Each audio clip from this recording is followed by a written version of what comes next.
ఏడుకొండలవాడ వెంకటరమణ గోవింద గోవింద ఏడుకొండలవాడ వెంకటరమణ గోవింద గోవింద ఏడుకొండలవాడ Venkataramana Govinda Govinda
Rama Rama Rama Hare Krishna Krishna Krishna Hare Rama Rama Rama Hare Krishna Krishna Krishna Hare Rama Rama Rama Hare Krishna Krishna Krishna Hare Rama Rama Rama Hare Krishna Krishna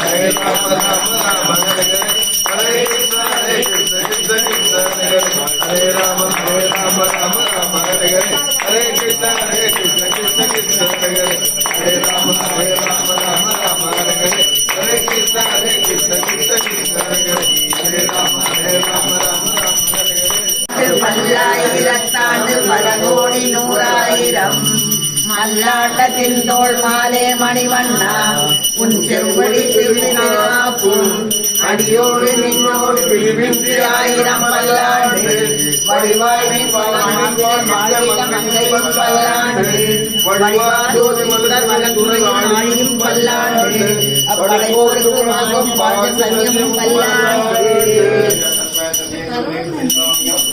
வாழி திருவாய் மொழிப்பிள்ளை பாதகவான் வாழும் மணவாளன் மாமுனியன் பாடியவன் மாறன் திருவாய் மொழிப்பொருளை வானிலத்தோர்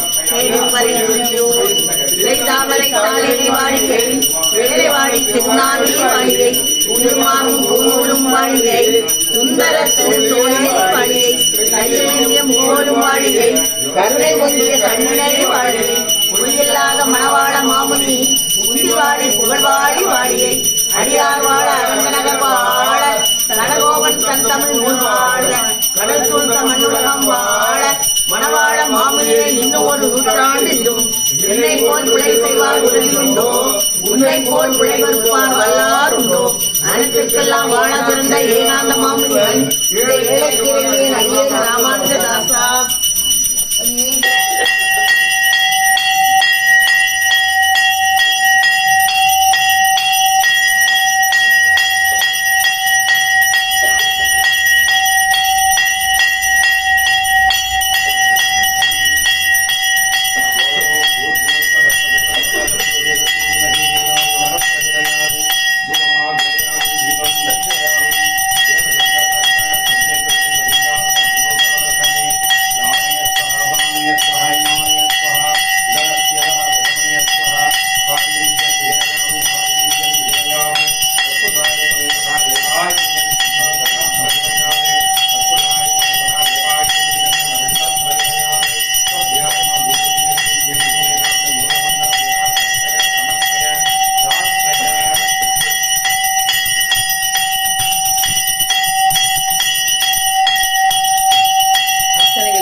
ஆண்டாள் நாச்சியாரினுடைய பாசுரமும் நமக்கு ரொம்ப அருமையான பாசுரத்தை தந்திருக்கிறார்.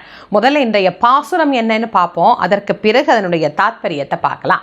நோற்று சுவர்க்கம் புகுகின்ற அம்மனாய் மாற்றமும் தாராரோ வாசல் திறவாதார் நாற்றத்துழாய் முடி நாராயணன் நம்மால் போற்ற பறை தரும் புண்ணியனால் பண்டு ஒரு நாள் கூற்றத்தின் வாய் வீழ்ந்த கும்பகர்ணனும் தோற்றும் உனக்கே பெருந்துயில்தான் தந்தானோ ஆற்ற அனந்தலுடையாய் அருங்கலமே தேற்றமாய் வந்து திரளேலோர் எம்பாவாய். இன்றைய பாசுரத்துல நாச்சியார் ஆரம்பிக்கும் போதே சொல்கின்றார், நோற்று சுவர்க்கம் புகுகின்ற அம்மனாய். அவர் ஆரம்பிக்கும் போது இந்த பாவை நோன்பு, நம்ம இருந்து கொண்டிருக்கக்கூடிய இந்த பாவை நோன்பினுடைய பலன் கிடைக்க வேண்டும் அப்படின்னா, பெண்ணே நீ உன்னுடைய உறக்கத்தை விட்டு விட்டு வந்தால் தான் அது நடக்கும். நீ உறங்கிக் கொண்டே எனக்கு பலன் கிடைக்க வேண்டும் பலன் கிடைக்க வேண்டும் அப்படின்னு சொன்னா அது நடக்கவே வாய்ப்பு இல்லை. ஏதாவது ஒன்று நமக்கு கிடைக்க வேண்டும் என்றால் அதற்கான முயற்சியில நாம ஈடுபடணும். இந்த பாடல்ல ஆண்டாள் நாச்சியார் சொல்றார், கும்பகர்ணனை போல தூங்கி கொண்டு. இந்த கும்பகர்ணனை போல தூங்குறதுங்கிறத எல்லாருமே ஒரு உதாரணத்துக்கு சொல்லுவோம். ஒருத்தர் ரொம்ப தூங்குனாருன்னா உதாரணத்துக்கு சொல்லுவோம், கும்பகர்ண மாதிரி தூங்குறாரு அப்படின்னு. ஆனா கும்பகர்ணனுடைய தூக்கத்தை இன்னொரு வகையாகவும் நாம சிந்திக்கலாம். இறைவனை அடைய வேண்டும், இறைவனிடத்திலிருந்து வரம் பெற வேண்டும் என்கின்ற எண்ணத்தோடு ராவணன் தவம் செய்தது போலவே தான் கும்பகர்ணனும் தவம் செய்தான். அவனுடைய தவத்திற்கு இறங்கி இறைவன் வந்து என்ன வரம் வேண்டும் என்று கேட்டபோது அந்த அசதியின் காரணமாக எதற்காக இத்தனை காலம் தான் தவம் செய்தேன் அப்படிங்கிற அந்த நோக்கமும் மறந்து போய் உறக்கத்தை பரிசாக யாராவது வாங்குவாங்களா? அப்படி வாங்கியவன் கும்பகர்ணன். ஆக கும்பகர்ணனை தூக்கத்துக்கு மட்டும் நமக்கு உதாரணம் சொல்லல, கடவுளே வந்து கண் முன்னாடி நின்றால் கூட சோம்பேறி தன்னுடைய சோம்பேறித்தனத்தை தான் மீண்டும் யாசிப்பானே தவிர கடவுளிடத்தில் நல்லதை ஒரு நாளும் அவனால் கேட்டு பெற முடியாது. ஆக அவன் தவமும் வீணா போயிடும், அங்க வந்த கடவுளின் அருளும் வீணாக போய்விடும். இந்த நிலைக்கு நாம் ஆளாக கூடாது என்பதற்காகத்தான் கும்பகர்ணனை நமக்கு பல இடங்கள்ல உதாரணமாக சொல்வாங்க. இப்ப நீங்க யோசிச்சு பாருங்க, இந்த மார்கழி மாசம் பாவை நோன்பு இருக்கணும், காலையில எந்திரிக்கணும், விளக்கேற்றணும், சாமி கும்பிடணும் அப்படின்னா ஒரு சோம்பேறித்தனம் வருதா? இந்த சோம்பேறித்தனம் இருக்கின்றவர்களிடத்தில் எப்படி இறைவன் வாசம் செய்வார்? கண்டிப்பாக வாசம் செய்ய மாட்டார். கடவுள் ஒரு இடத்தில் இருக்கணும்னா அந்த இடம் எப்படி இருக்கணும்? மகிழ்ச்சியா இருக்கணும், சந்தோஷமா இருக்கணும், சுறுசுறுப்பா இருக்கணும் முதல்ல அந்த மனிதர்கள். அதை விடுத்து சோம்பேறித்தனத்துக்கு இடம் கொடுத்தா கும்பகர்ணம் மாதிரித்தான் நிலைமை. எப்படி? கடவுள் வந்தும் பயனற்று போயிடும். ஆக நீ நோன்பு இருந்தும் அந்த நோன்புக்குண்டான பலன் கிடைக்காது, உனக்கு போய்விடும்.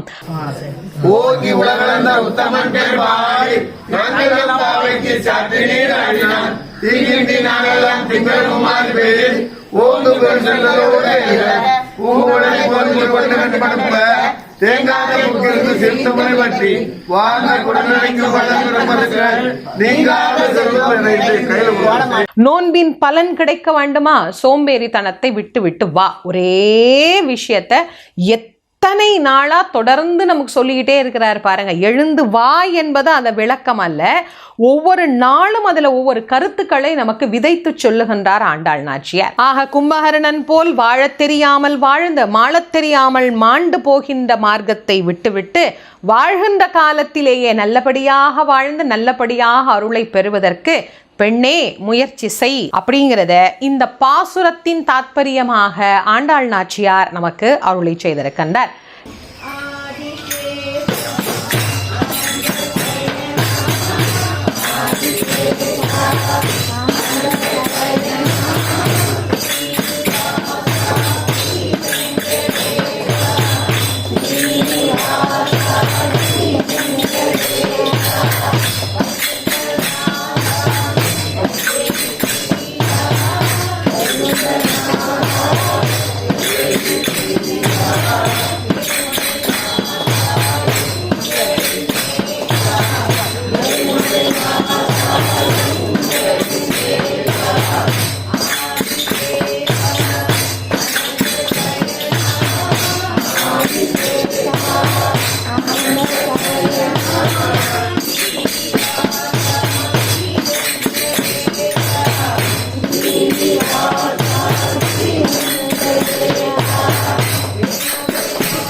வாழ்க